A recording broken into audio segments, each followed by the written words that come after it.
In the 5th year of our marriage, Jiyu Mo Cheng brought a pregnant woman to me, and spoke with righteous indignation. Wana's father once did me a great favor. She was his last request before he passed away, and I must take responsibility for her, to protect her reputation from being tarnished. Jiyu Mo Cheng even presented me with a divorce document. He promised not to make Lin Wana a concubine, and after they were married, he would take me back into the household as a co-wife, in my previous life.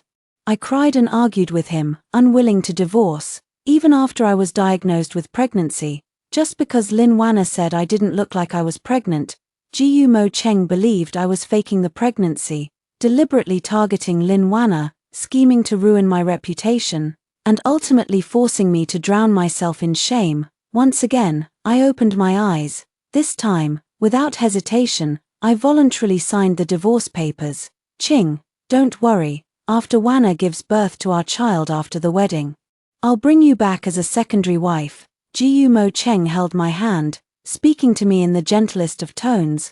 I sat in the main seat, coldly watching Lin Wana's tears fall drop by drop. Sister Xianxia, I didn't want to either. But father said before he passed away that he didn't want me to be a concubine to another man. I know it's my fault, but I can't go against father's last wishes. Sister, I beg you to give us a chance. I won't compete with you for Mo Cheng. Jiyu Mo Cheng helped her up with heartache, his eyes filled with tenderness. Wana, it's my fault, but rest assured, since you're carrying my child, I will definitely give you a proper status and not let you remain in an unclear situation. Lin Wana covered her stomach and obediently leaned against Jiyu Mo Cheng's embrace, making me, sitting on the side, seem like a mere decoration. Jiyu Mo Cheng looked back at me again, but his tone clearly showed signs of impatience. Xianxia, you should understand that coming to discuss this with you is giving you face. I hope you don't act ungratefully. If you don't appreciate the good intentions, I have 1,000 ways to dissolve the marriage. Perhaps sensing his tone was too harsh, he gripped my hand and softened his voice slightly. Xianxia, Wana's pregnancy has already been noticed by others. It can't be delayed any longer. You know, a girl's reputation is the most important thing. I finally loosened my grip. I naturally knew he wasn't lying. After all, in my previous life, because I refused to divorce him, he personally fed me a sedative and sent me to the bed of a strange man, ruining my innocence. The suffocating despair of sinking into the river is still fresh in my memory. Lin Wana looked at me with moist eyes. Sister Xianxia, I just want to give birth to this child with Brother Mo Cheng. Perhaps mentioning her sorrows, her voice softened by 2 degrees, and her tears flowed even more fiercely. Even if Brother Mo Cheng divorces me later and registers the child under your name, I won't say anything more. Before I could speak, Jiyu Mo Cheng let go of my hand first and turned to embrace Lin Wana, who was on the verge of fainting from crying. What nonsense are you talking about, Wana? As the child's birth mother, you are a great hero of our general's estate. Who would dare to drive you away? I would be the first to object. As soon as he finished speaking, Jiyu Mo Cheng glanced at me. And this time his tone clearly carried a hint of irritation. Xianxia, all these years you have never been pregnant, bringing shame to the general's estate. You should have some self-awareness. I let out a bitter laugh, stopping him from saying anything further, my tone distant. I agree to the separation. After a pause, I raised my eyes to look at him again. But I want you to stay in Huayang for 3 years, with the wars stabilized and the country at peace. Staying in Huayang for 3 years is not a difficult task. Jiyu Mo Cheng frowned and glanced at me, perhaps not understanding why I would make such a request. Mo Cheng Ge, Lin Wana placed his hand on her slightly rounded belly. Jiyu Mo Cheng finally stopped hesitating and agreed, but that wasn't enough. I took out the prepared document and handed it to him. Jiyu Mo Cheng looked at me with a complicated expression. Do we really have to do this? I didn't say anything. Just took the divorce papers and signed my name. Jiyu Mo Cheng sighed and signed the document without further comment. The moment I held the document, my heart seemed to settle, and I managed a rare smile. Returning to my room, I gently placed my hand on my stomach. In my previous life, it was at this time that I discovered I was pregnant. It was only at the end that, because of a single sentence from Lin Wana, Ji Mo Cheng personally forced me to drink an abortion potion. If I were to say what my greatest regret was in my previous life, it would undoubtedly be this child. Fortunately, heaven has given me another chance. My personal maid, Xiao Kui, had tears in her eyes. Still indignant on my behalf, I gently touched Xiaozui's tear-stained face. Don't cry. Go buy 2 boat tickets for 3 days from now to Jiangnan. I'll take you home. 3 days later, on the day of Jiyu Morcheng's wedding, I will also be leaving. The door was slammed open with a bang. Jiyu Morcheng, his face filled with panic, grabbed my hand tightly. Yang Qing, where do you say you're going? Didn't we agree that once Wanna gives birth, I would bring you back to the mansion? I forced a smile and pushed his hand away. How could that be? He stared intently at me, making sure I wasn't lying. Before finally relaxing a bit, Yang Qing, after Wanna gives birth, I will treat you well. I nodded faintly, probably stimulated by what I said earlier. Ji Mo Cheng stayed in my room all day, accompanying me, and wouldn't even let me out of his sight for a moment. He held my hand, stroking it gently as if it were a precious treasure. Don't leave me, Yang Qing. But by evening, an old woman rushed into the courtyard in a panic, crying and kneeling at Ji Mo Cheng's feet. General, please go see Miss Wanna. She says her stomach is unwell. Ji Mo Cheng abruptly stood up, not even glancing at me, his voice filled with urgency. What? Then I'll go take a look now. Only when he reached the door did he remember me inside, his face showing regret. Yang Qing, Wanna can't wait. Before I could react, he had already disappeared into the night. Xiao Kui's voice was hoarse. How could the general do this, leaving in the middle of the night? How many servants will laugh at the young lady now? I let out a bitter laugh. He no longer had me in his heart, so naturally, he wouldn't stay for me. When Jiyu Morcheng brought Lin Wanna over, I was basking in the sun in the courtyard. After a few days apart, her belly had swelled even more, and she leaned against Jiyu Morcheng's chest as if she had no bones. Something wrong? Jiyu Morcheng's face carried a hint of apology. Yang Qing, your courtyard has excellent lighting, which is perfect for Wanna's pregnancy. I sat up and let out a cold laugh. So you want me to give up my courtyard? Lin Wanna's voice was soft as she leaned against Jiyu Mo Cheng's embrace. If Sister Yang Qing doesn't want to, that's fine. I just want the child to have a good environment to grow up in. After all, this is Mo Cheng's own flesh and blood. Jiyu Mo Cheng gently brushed away the teardrops at the corner of her eye, full of heartache. When he spoke again, his tone was only harsh.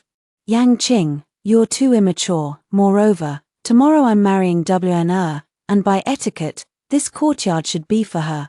I lowered my head and let out a bitter laugh. Almost forgot I've already divorced Jiyu Morcheng.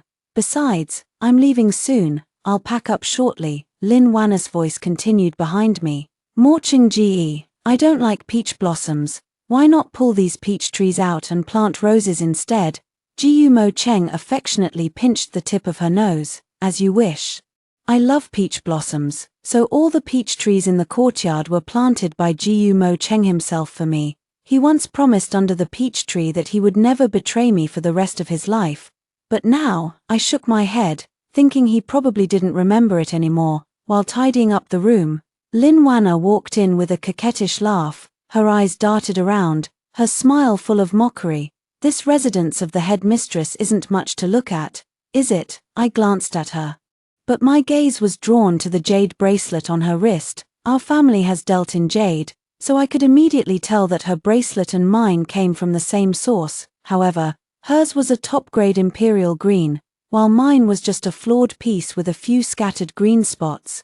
I had been involved with the mining of that jade since the beginning, but the most exquisite piece had mysteriously disappeared. It turned out to have been given to her after Jiyu Mo Cheng arrived.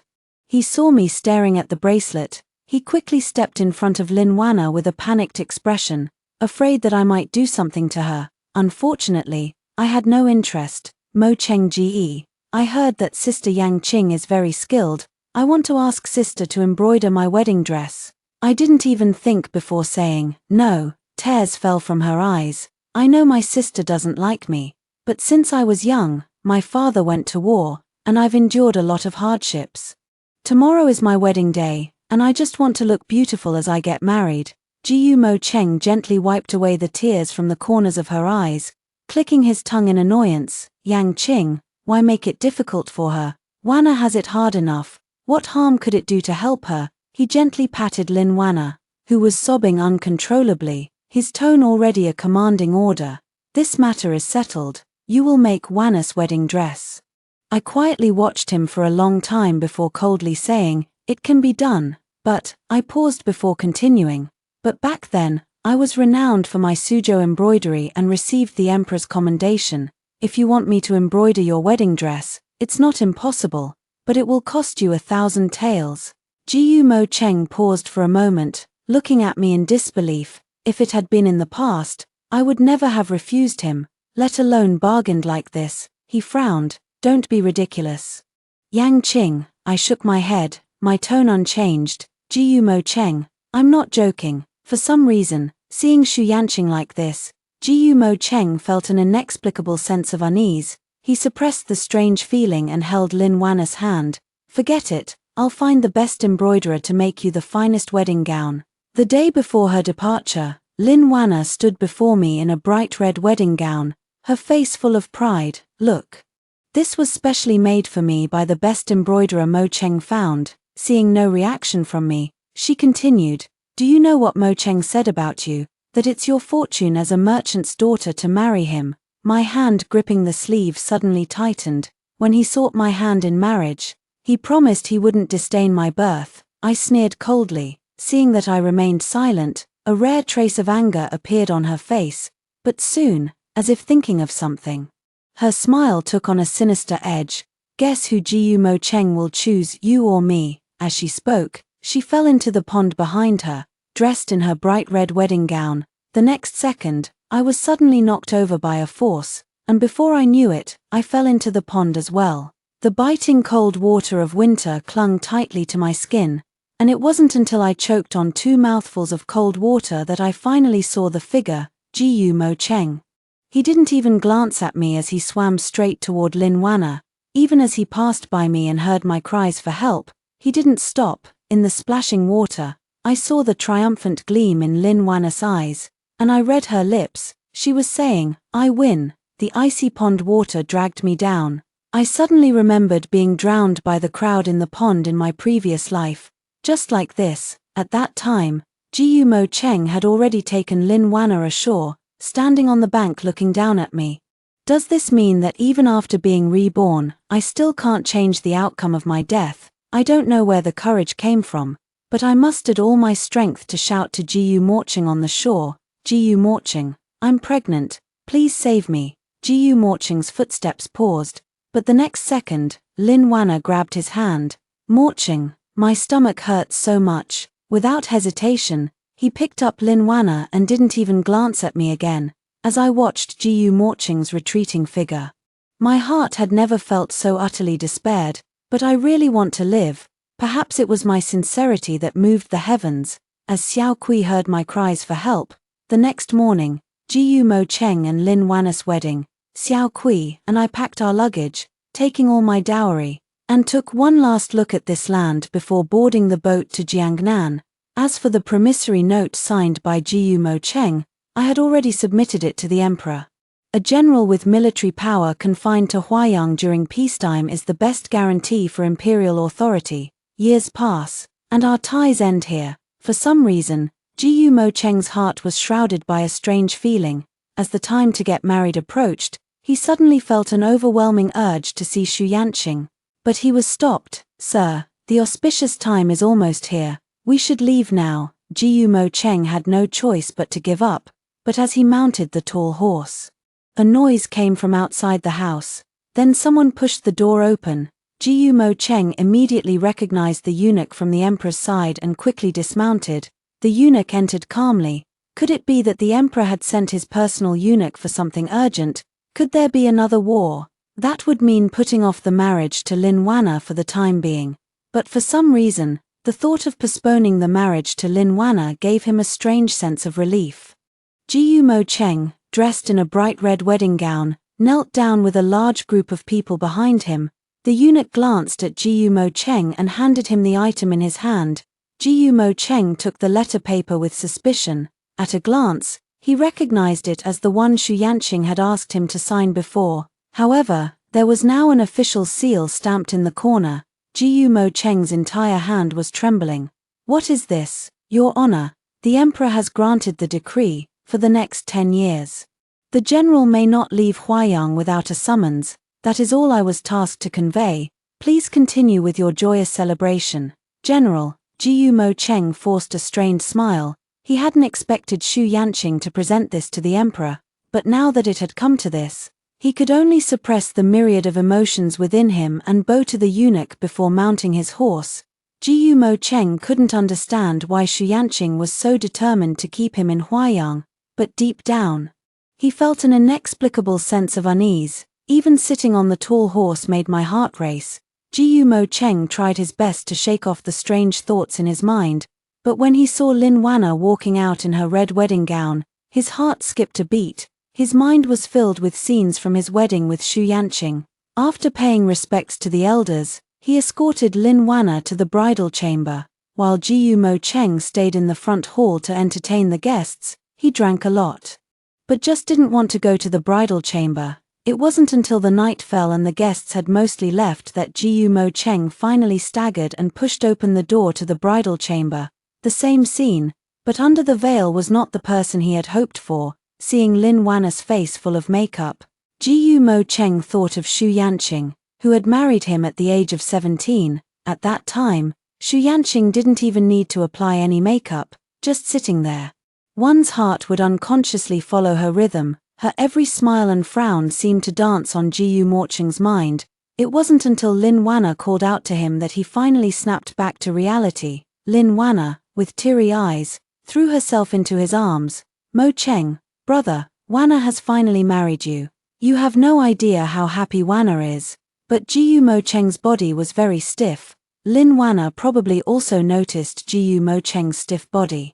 She deliberately pulled apart her wedding dress to reveal the snow-white skin on her chest, gently leaning into Mo Cheng's embrace. "Mo Cheng, I know you feel guilty about Yang Qing, but Wanna truly likes you. Don't worry, Wanna will definitely return you to Yang Qing in the future."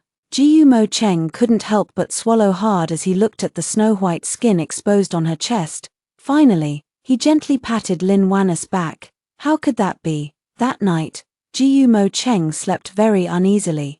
In his dreams, he always saw Xianxia watching him from afar, but no matter how hard he tried, he couldn't catch up with Xianxia's figure. No matter how long he climbed, he could only watch Xianxia's figure grow farther and farther away. Mo Cheng suddenly opened his eyes, and he didn't even glance at Lin Wanna beside him. Rushing to Xianxia's courtyard in his underclothes, he had only one thought now. He had to see Xianxia immediately, but when he pushed open the courtyard door, it was immediately empty, with no one in sight. Mo Cheng's heart grew increasingly panicked. A vague suspicion had already formed in his mind, but he dared not entertain the thought, fearing it might be true. His trembling hand swallowed hard as he pushed open Xianxia's room. The room was dark, almost devoid of any human presence, giving the impression that it had been uninhabited for a long time. Only now did he truly realize that Xianxia was gone, that she had left. He roared almost to the point of finding the servants in the mansion, his voice trembling. "Where is the madam?" The servant who was called trembled like a sieve. "The madam is in the bridal chamber now." Mo Cheng took a deep breath to barely suppress the anger in his heart. "It's the original madam." It was only then that the person stammered, "Madam has returned to Jiangnan. Why didn't you tell me?" The servant knelt on the ground, his face pale. "Madam said not to tell you." Mo Cheng abruptly flung his sleeve. Without hesitation, he mounted his horse and rode straight to the city gate. But upon reaching the city gate, he was stopped by the guards. "General, the Emperor has decreed that you may not leave Huaiyang without a summons." In that moment, Mo Cheng felt as if he were nailed to the spot. It all suddenly made sense to him. Xianxia had long planned to leave him. He returned to the general's residence on horseback, utterly dejected. His whole body felt as if it had been soaked in water, his lips pale. When Lin Wanna rushed over, Mo Cheng had never felt so irritated. His voice was cold. "Is there something?" Tears streamed down Lin Wanna's cheeks as she clung to his arm, looking wronged. Mo Chengji, I was just worried about you. I heard you left early in the morning. Jiyu Mo Cheng thought of Xu Yanqing again. She was a very strong-willed girl. Jiyu Mo Cheng remembered the first time he met her. When a group of children surrounded her, mocking her as a merchant's daughter, saying she was of low standing, when he was about to go up and help her, the young girl stood up on her own, hands on her hips. So what if I'm a merchant's daughter? I earn my own living, and I think I'm pretty amazing. Jiyu Mo Cheng seemed rooted in place, staring blankly at the standing girl. Around that moment, the image of the little girl had taken up residence in his heart, but now, he had pushed her away with his own hands. Jiyu Mo Cheng had never hated himself so much. His eyes met Lin Wanna's in despair. If it weren't for her, Xu Yanqing wouldn't have left him. Lin Wanna was startled by Jiyu Mo Cheng's gaze and instinctively took 2 steps back, her voice trembling. Mo Chengji, what's wrong? Jiyu Mo Cheng's eyes showed no emotion, and his tone was harsh. Once you give birth to the child, I will send you back to the manor.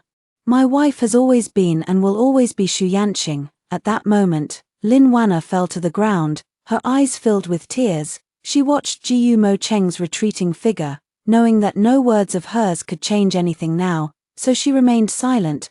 But she had already heard about Jiyu Mo Cheng being trapped in Huayang. Anyway, now that Xu Yanqing is gone, she doesn't believe that Jiyu Mo Cheng will still remember Xu Yanqing after 10 years. A trace of malice flashed in her eyes. She raised her eyes towards the direction of Xu Yanqing's courtyard. Xu Yanqing, the ultimate victor of this battle will definitely be me. A recent piece of news has emerged in Huayang. The reason the former madam of the general's mansion divorced General Jiyu Mo Cheng was that she had an affair with a scoundrel and became pregnant with the scoundrel's child. Forcing her to divorce the general, even the military physician of the general's mansion claimed to have prescribed a pregnancy-stabilizing medicine for Xu Yanqing, confirming her pregnancy without a doubt.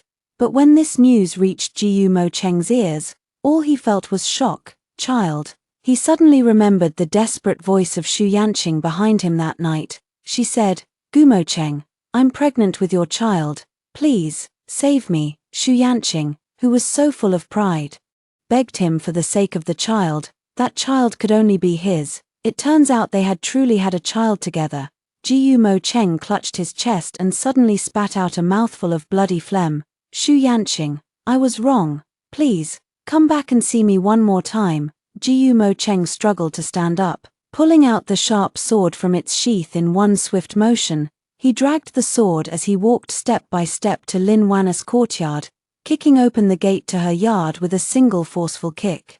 Jiyu Mo Cheng's eyes were bloodshot, resembling a demon from hell, radiating an aura of death. Lin Wanna was startled. Sitting helplessly on the ground, she backed away. Jiyu Mo Cheng pointed his sword at Lin Wanna, radiating full-bodied killing intent. Lin Wanna had no doubt that Jiyu Mo Cheng would end her life in the next second. She forced a pale smile. Mo Chengji, what are you doing?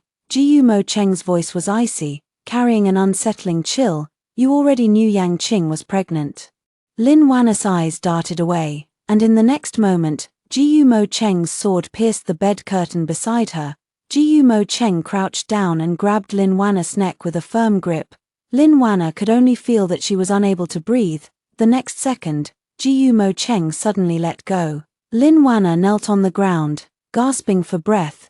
Jiyu Mo Cheng stood up dejectedly, throwing the sword onto the bed curtain beside him. Don't let me hear any rumors about Yang Qing within a day, or else. Jiyu Mo Cheng turned around, his dark eyes fixed on Lin Wanna. Lin Wanna was still sitting on the ground, gasping for breath, her eyes filled with fear. She took a step back. I know. Jiyu Mo Cheng finally left. Jiyu Mo Cheng had recently developed a strong liking for sleep, even going so far as to have the family physician prescribe several tranquilizing medicines. Only in this way could he fall asleep, and only in his dreams could he see Xu Yanqing, as he was about to sleep as usual. The family physician suddenly came to report that something had happened to Lin Wanna. Jiyu Mo Cheng frowned unhappily. For him, nothing was more important than dreaming about his Yang Qing. Only when he arrived did he find out that Lin Wanna had somehow gone into premature labor. Blood was being carried out of the room, one basin after another.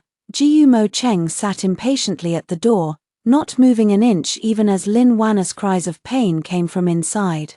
It wasn't until the midwife brought out a stillborn baby. "General, this child was born prematurely and has already stopped breathing at birth." But as Jiyu Mo Cheng looked at the child with its eyes tightly shut, an inexplicable sense of joy crept into his heart. He walked into the delivery room and glanced at Lin Wanna, who was still sleeping on the bed. Her face was pale, but she managed to sit up as soon as she saw Jiyu Mo Cheng. Jiyu Mo Cheng merely waved his hand. His gaze shifted to the window. Where the original peach blossoms had long been replaced by blooming roses, he instinctively frowned, only then turning his gaze to Lin Wanna. Then he took out the divorce papers and handed them to Lin Wanna. Lin Wanna's entire hand was trembling, and her eyes, lifted to meet his, were already brimming with tears. "Is there really no chance for us anymore?" Jiyu Mo Cheng shook his head. "Back then, it was your father who entrusted you to me. I will give you a sum of money that will ensure you never have to worry about food or clothing for the rest of your life. I'll also give you that manor. Leave once you've recovered." Lin Wanna smiled, but it was full of bitterness. She forced herself to sit up, interrupting Jiyu Mo Cheng's words. "No need, I'll move out now." But before leaving, she couldn't help but take one last look at Jiyu Mo Cheng. "Jiyu Mo Cheng, did you ever like me, even for a moment?" Jiyu Mo Cheng shook his head. "From beginning to end, the only one in my heart has been Xianxia."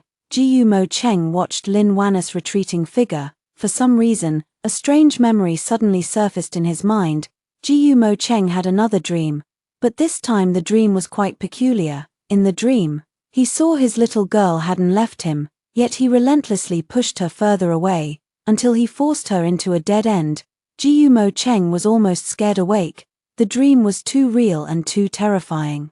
Jiyu Mo Cheng even doubted whether it was something he had truly done. He began visiting temples and seeking out wandering Taoist priests, but he found nothing. He always felt that Xianxia leaving him had something to do with that dream, until one day, as usual, he went to burn incense. But this time, a monk stopped him. "Do not pursue past events, benefactor." But how could he not pursue it? Under his relentless questioning, the monk finally sighed. "In 5 years, you may ask yourself." 5 years passed in a flash, and the peach blossoms Jiyu Mo Cheng planted in the small courtyard bloomed again. But the person he was waiting for never returned. It had already been 7 years since Xianxia's departure. On this day, as usual, he was watering the flowers when he suddenly received an urgent dispatch. The northern barbarians were launching a large-scale invasion, and the emperor had specifically ordered him to lead the troops. The moment Jiyu Mo Cheng mounted his horse again, it was as if he had finally come back to life. Throughout the journey, Jiyu Mo Cheng's attacks were extremely swift and fierce, but this time, the barbarians were clearly well prepared. Jiyu Mo Cheng was almost constantly retreating, but Jiyu Mo Cheng knew he couldn't retreat. Behind him, the land he guarded was home to thousands of people, including his little girl. Moreover, he had to return to see his little girl. With this thought in mind, Jiyu Mo Cheng fought almost recklessly. Finally forcing the barbarians back across the border, he was also severely injured. Jiyu Mo Cheng roughly knew that he might not survive this ordeal, but disregarding all dissuasions, he insisted that his soldiers take him to Jiangnan, and he finally saw the person he had longed for after traversing countless streets and alleys. At that time, Xianxia's Suzhou embroidery shop had already become renowned worldwide. It is said that even the royal family has purchased Suzhou embroidery from Miss Xu and praised it without reservation. I leaned back in my recliner, feeling the warmth of the sunlight on my body. A little girl with braided hair whispered softly into my ear, "Mom, the Osmanthus cake shop in the south of the city has opened." I quickly turned over and playfully patted the little girl's hair bun. "Come, Mom will take you to buy something delicious." The little girl happily followed behind me, but inexplicably, I always felt as if someone was watching me from behind, making me quite uncomfortable. I turned around and saw a man with a face full of stubble standing no more than 10 steps away from me. Curiously, I turned to ask him, "Is there something I can help you with?" The man's shoulders slumped, and tears suddenly fell from his eyes as he grabbed my sleeve. Yang Qing, it's me. I'm Jiyu Mo Cheng. I stood there in shock for a moment. The name was so distant, and even the face had long been forgotten in the depths of my memory. The little girl tugged at my hem. Mother, who is he? I scooped the little girl into my arms. Speaking of which, he should still be considered Xiao Yang's nominal father. When I was in the pond for so long, although I was eventually saved by Xiao Kui, I was always worried about Xiao Yang. After all, having experienced the pain of loss in my previous life, I was especially vigilant, but I didn't expect her to be completely unaffected, smiling at me as soon as she was born. It was as if we had met in a previous life. Jiyu Mo Cheng saw Xiao Yang as if she had been frozen in place. Her lips trembled, then turned to look at me. Yang Qing, she is our child, isn't she? Our child is still alive. Ever since I heard about the northern barbarians' invasion, I had guessed that I might see Jiyu Mo Cheng again, but I didn't expect it to happen so soon. Seeing that I did not object, he cautiously crouched down, trying his best to sound gentle. Child, I am your father. Xiao Yang cautiously took 2 steps back, but still couldn't help peeking at Jiyu Mo Cheng from behind me. She is a clever child, perhaps having long noticed her differences from other children, but she has never made a fuss in front of me. She said that her mother doesn't want her father anymore, which must mean that her father did something very wrong that made her mother sad. When he said this, the little doll turned around, hugged me into his arms, and patiently comforted me, gently patting my back with his small hand. But I knew that the little girl was always curious about this father she had never met. I crouched down and stroked her head. Xiaoyan, this is indeed your father. Go ahead. The little girl finally stepped out from behind me. She looked at Jiyu Morching with wide-eyed curiosity. Only when she approached did Jiyu Morching gently pull the little girl into his embrace. Good child, good child. Jiyu Mo Cheng had seen this child in his dreams, though in the dream, all he saw was a pool of blood. It was he who had personally fed the abortion medicine, killing his child. Fortunately, this time, she was still alive. The little girl unhappily wriggled out of his embrace, hands on her hips, glaring at him. It's you who bullied mother. Little Swallow doesn't like you. After saying that, she darted over to me, grabbing my hand. Mother, don't worry, Little Swallow will protect you. I warmly embraced Little Swallow. Over the years, I have never regretted keeping her. Only then did Jiyu Mo Cheng cautiously direct his gaze toward my face, with a hoarse voice. Yang Qing, I've been thinking about you all these years. I've divorced Lin Wanna. Come back with me, Yang Qing. I'll treat you well. Back then, I was momentarily bewitched by evil spirits. My heart has truly always belonged to you. Yang Qing, give me another chance. After all, we already have a child. I let out a cold laugh and handed Xiao Yang to the servant. Jiyu Mo Cheng, do you find yourself amusing when you say such things? You can't still be naive enough to think there's any possibility between us. From the moment I left the general's estate, I never intended to return. If you truly care for me, then never appear before me again. The coldness in Xu Yanqing's expression pierced Jiyu Mo Cheng like a sharp pain. He clutched at his hands, full of helplessness. Yang Qing, after you left, I had a dream. I dreamt that you didn't leave, but I did something really despicable. So I truly know I was wrong and want to take you back. I curled my lips into a mocking smile and stepped closer to him, one step at a time. A dream? You call it a dream, Jiyu Mo Cheng?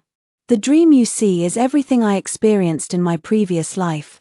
The abortion medicine was fed to me by your own hands, and it was you who sent me to another's bed, destroying my innocence. While I was drowned in the river, you were marrying Lin Wanna. I closed my eyes, and the painful scenes passed before me like a revolving lantern. When I opened my eyes again, they were bloodshot. Even the battle-hardened Jiyu Mo Cheng was frightened enough to take 2 steps back. My voice was hoarse with anguish. So, Jiyu Mo Cheng, I will never forgive you, never. After saying this, I left without looking back. Jiyu Mo Cheng sat on the ground with his mouth open, helplessly watching the departing figure. Jiyu Mo Cheng rented a small house across from my Suzhou embroidery shop. He had recently begun to fear sleep. He was afraid of dreaming that dream again, dreaming of what he had done to Xu Yanqing in the dream. Jiyu Mo Cheng was afraid. So he dared not close his eyes all night long. Only when he saw Xu Yanqing's shop open could he feel half at ease. Business has been getting better lately. These days, Xiao Yang always disappears for half an hour in the afternoon. I know she's going to see Jiyu Mo Cheng, but I didn't stop her. But this time, Xiaoyan returned in a huff. She was crying and throwing a tantrum, insisting on throwing out all the things Jiyu Mo Cheng had given her. By the time I arrived, most of those items had already been thrown out. The young girl's eyes were still glistening with tears. I picked her up and patiently asked what had happened, but Xiaoyan turned and threw herself into my arms, crying and apologizing to me. It took her a long time before she finally raised her tear-streaked face. "Mother, I told Sister Xiaotsue everything. He's a bad father for treating you like that. I hate him. Xiaoyan never wants to see the bad daddy again." I didn't actually expect Xiaotsue to tell her that. After patiently coaxing for a long time, the little girl finally fell asleep in my arms. I had originally planned to go ask Xiaotsue about it, but I didn't expect to see Jiyu Mo Cheng. After a few days, his complexion was terrifyingly poor, his entire face covered in a lifeless grayish hue, and his hair was a messy mop on his head. His eyes lit up for a moment when he saw me. I frowned and said, "Did you have Xiao Kui tell Xiao Yang? Why?" He forced a strained smile. "I still couldn't hide it from you." I crossed my arms, slightly displeased. "If you have nothing else, I'm leaving." There really wasn't much I wanted to say to him. He coughed weakly, his entire face trembling, and his body hunched over severely. "Yang Qing, I just want to talk to you." After a moment of silence, his voice carried an unprecedented heaviness and frailty. I might be dying when he said this. His eyes were fixed intently on my face, as if trying to catch a flicker of sorrow, but unfortunately, he was disappointed. My face showed no emotion, only that cold, unfeeling expression. He sighed. "We can never go back to how things were before." He stood up, moving forward step by step with a swaying body. Finally, upon reaching the door, he stopped and turned to look at me. "Yang Qing, I'm sorry." I merely nodded coldly. He could say sorry, but that's not a reason for me to forgive. My life must go on, moving forward on a path filled with sunshine. 10 days later, Jiyu Mo Cheng finally died in Huaiyang due to old and new injuries. In his last moments before closing his eyes, he seemed to see the 17-year-old Xu Yanqing smiling as she walked towards him. After hearing the first story above, what are your thoughts? Feel free to share your opinions in the comments section. Next, there is another similar story. Let's continue to see. In my previous life, I jumped into the icy lake to save a drowning girl, never expecting her to be the daughter of my husband's concubine. It was a scheme orchestrated by the concubine. Later, I fell ill due to the cold, and the doctor said I could no longer bear children. As I lay on my deathbed, my husband brought the concubine into our home, and they lived in luxury using my dowry. When I opened my eyes again, I had returned to the day the girl fell into the water. "Madam, the weather is getting colder, and the lake is already frozen over," my maid observed. The maid Donga lifted the carriage curtain and muttered, holding the hot water bottle in my hand. I spoke calmly. "It's not too cold yet. The ice on the lake isn't strong enough now. By the end of the year, the carriage will be able to travel on the ice." Through the gap in the curtain that Donga had lifted, I looked towards the frozen lake and, sure enough, there was that little girl again, glancing with my eyes. I noticed someone hiding in the woods in the distance. Seeing that sneaky figure, I let out a cold laugh. "Jiangmai, it's her." In my previous life, it was the same. On my way back from visiting my family, as I passed by the ice lake, I heard a girl's cries for help. The girl was playing on the ice and accidentally fell into the lake. Coincidentally, the girl's appearance was almost identical to that of my deceased daughter. I once had a daughter named Baozhu, but my Baozhu, when she was 3 years old, ran out to play and accidentally fell into a pond, drowning. I grew up at my grandparents' home in the Jiangnan water town, so I was well versed in swimming from a young age. However, I never got the chance to teach my daughter how to swim before she left me. This is my inner demon and the nightmare of my life. So when I saw a girl who resembled my daughter fall into the water, I didn't hesitate to jump into the icy lake to save this stranger. As if I were saving my precious pearl, Although the ice wasn't very sturdy, it was still the depths of winter, and the water in the icy lake was unbearably cold. Since my daughter left, my health has already been poor. After saving someone, I fell into a severe illness and was unconscious for 7 days and nights. The doctor said that I had been invaded by cold energy, damaging my foundation, and I could no longer bear children. Moreover, I can no longer overwork and must rest in bed. With medicine never ceasing, on the 2nd day after I woke up, my husband Luxia brought the little girl I had saved. Her name is Mingzhu. Luxia said that Mingzhu was destined to be with our family, and since she was an orphan, he asked me to adopt her and register her under my name. I gazed at Mingzhu's appearance, tears streaming down my cheeks. This is my precious pearl. Not only did her appearance barely differ, but even her name was so similar. Without hesitation, I agreed to my husband's proposal. Back then, I naively believed that this was the grace of heaven, an opportunity for me to atone, allowing me to successfully save the girl.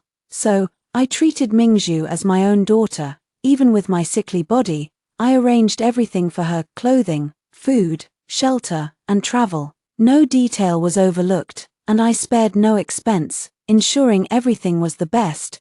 Who would have thought that Mingzhu was the daughter of my husband's concubine? No wonder she looked so much like my Baozhu. Baozhu resembled her father greatly, and so did the daughter of the concubine. Despite drinking bowl after bowl of bitter medicine, my health only worsened. One day, when I was bedridden and could hardly get up, Xianxia led Mingzhu into the house. Carrying a swaddled infant in her arms, it was a boy. Xianxia declared her identity. She was the concubine my husband kept outside, and according to her, she had been kept by my husband since the year my daughter Baozhu died. Xianxia's smile was bold and mocking. She called me a fool. It turned out that everything was a scheme she had set up. She knew about my daughter's drowning and used my heartache to lure me into jumping into the icy lake to save someone. Xianxia knew her daughter resembled mine, so she believed that as soon as I saw Mingzhu's face, I would definitely try to save her. Sister, thank you for taking care of Mingzhu these past 6 months. As her birth mother, I am deeply grateful. Do you really think my husband doesn't know? He told me which road you would take when you returned home for your family visit. Sister, you are so consumed by the grief of losing your daughter. But do you still remember your responsibilities as a wife? My husband has long grown tired of your current state. Now that my son has been born, he must be added to the Lu family genealogy. I can't wait any longer. My son is the legitimate heir, and I will soon become my husband's equal wife. Upon learning the truth, I was shocked and suddenly spat out a mouthful of blood. Baozhu, Mingzhu, so that's how it is. I laughed in anger. My daughter was named Lu Baozhu, while the daughter of the concubine was named Lu Mingzhu. Calculating back, when Baozhu died, Xianxia was already pregnant with Lu Mingzhu. Luxia, how dare you? The hatred in my eyes was palpable. How ruthless you are. The water of that icy lake was bone-chilling. She was your own daughter. Hearing this, Xianxia laughed wildly, her voice sharp and shrill. You have to be willing to sacrifice the child to catch the wolf. Sister, just rest here and recover. Next month, my husband will be marrying me into the family. You must hold on until then, so you can drink a cup of my wedding wine. Overwhelmed with grief and boundless hatred, I died of anger on the day Luxia married Xianxia as his equal wife. After my death, my soul did not enter the cycle of reincarnation but was trapped in the Lu residence. Since Mingzhu was still under my name, my dowry was brazenly seized by Xianxia. I watched helplessly as this family of 4, spending my dowry, lived a harmonious and beautiful life. I made a deal with the judge of the underworld, offering 1,000 years of servitude in exchange for a chance to start over. When I opened my eyes again, I was back in the carriage returning home from a visit to my parents. Help, help! When my carriage happened to pass by the edge of the ice lake, the girl's cry for help rang out at just the right moment. Her voice young and deliberately staged. Madam, it seems someone has fallen into the water. A little girl, Donga exclaimed in alarm. I pulled my satin-lined jacket closer around me and didn't even lift an eyelid. Do not stop, continue on our way. Although Lu Mingzhu looked extremely similar to my daughter, she was a heartless child, not worth saving. In my previous life, I was at least a savior who risked my life to save her, and I treated her well after she entered the household. Yet, her biological mother used her life as bait to lure me into a trap, clearly not caring about this daughter. But Lu Mingzhu was coldly heartless, making people feel chilled. When I was critically ill, she used that face to help her mother provoke and torment me. Even if she died, it was because of her biological mother. What does it have to do with me? She couldn't even compare to a single strand of hair on my precious pearl. Donga was momentarily stunned but said nothing more. If the madam was doing this, there must be a reason behind it. Yes, keep moving, hurry, don't delay the timing. Donga instructed the coachman. The coachman cracked his whip, and the carriage moved a bit faster. Hidden in the bushes, Xianxia grew anxious as the carriage didn't stop. What was wrong with Fang Qingkue? That slut. Why didn't she come to the rescue when she heard the cries for help? This vile woman. What on earth is she doing? Hurry up and save her. Xianxia couldn't help but curse. Help, help, mother, save me, mother, I'm so cold, save me, mother. The girl flailed in the water. Her cries for help growing weaker, she had swallowed water and seemed unable to hold on any longer. Xianxia looked at Lu Mingzhu struggling in the water, and a trace of reluctance flashed in her eyes. Although she was a girl, she was still her child after all. Xianxia touched her bulging belly. Unable to bear looking at Lu Mingzhu in the water, she murmured, "Mingzhu, just hold on a little longer. That wretched woman will soon come down to save you. After today, you'll be the legitimate daughter, and your brother will be the legitimate son. It's all worth it. Just endure a little more." She was pregnant again now, and the doctor said it was a boy. For her son, she had no choice but to do this. Fang Qingkue's daughter had drowned, and Mingzhu looked almost identical to her daughter. As long as Fang Qingkue heard the cries for help and saw Mingzhu's face, she wouldn't be able to resist saving her. Xianxia stared intently at the carriage. Her fists clenched tightly, feeling sweaty palms and a heart pounding violently. She was waiting for Fang Qingkue to stop the carriage, and then jump into the icy lake to save someone. At this moment, I leaned against the soft couch of the carriage, inhaling the warm incense, closing my eyes to rest. As the cries for help outside grew fainter and eventually disappeared, only then did I open my eyes. Using one hand to lift a corner of the curtain, the ice on the surface had cracked open, revealing a large hole, with a small figure floating inside, surrounded by shattered ice. Lu Mingzhu was motionless, apparently lifeless. My gaze gradually turned cold. Xianxia could actually watch her own daughter drown in the icy lake without batting an eye, completely unmoved. Even a tiger doesn't eat its own cubs. Yet her heart was so ruthless. She wasn't even human, she was just an animal. Xianxia was ruthless, and Lu Zhe, who silently allowed this to happen, was equally ruthless.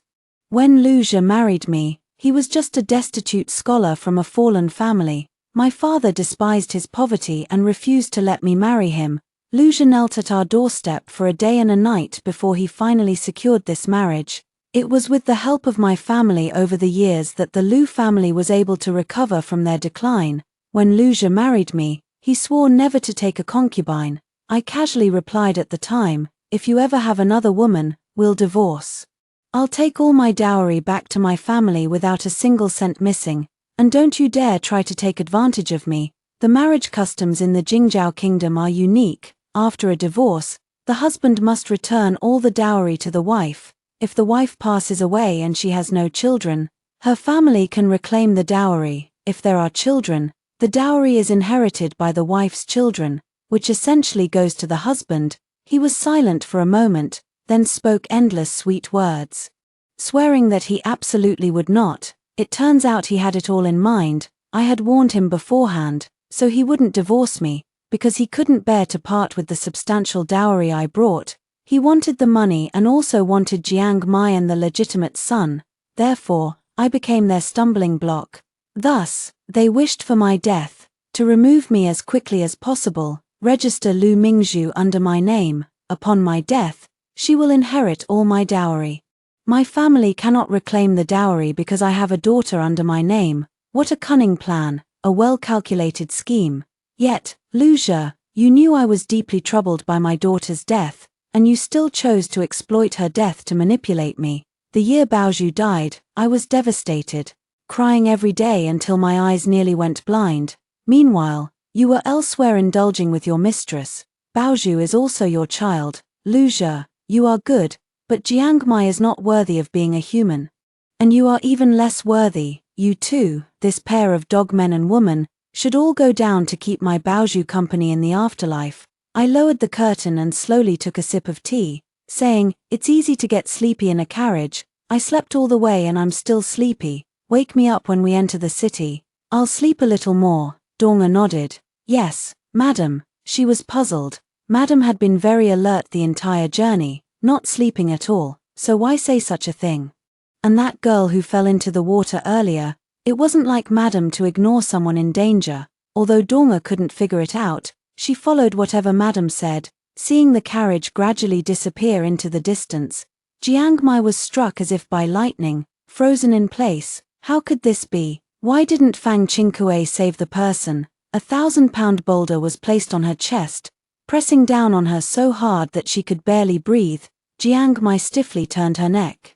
Afraid to look but forced to look, when she saw the small figure in the ice hole, she could no longer hold back, her whole body trembling violently. She let out a scream, a sound so piercing and heart-wrenching. Mingzhu. Jiangmai stumbled and ran over, and as she ran, she felt a sharp pain in her lower abdomen. In the silent thicket, Jiangmai's cries were particularly conspicuous, spreading far. I sat in the carriage, faintly hearing Jiangmai's voice from behind, feeling both pitiful and ridiculous, when she designed to use her own biological daughter as bait.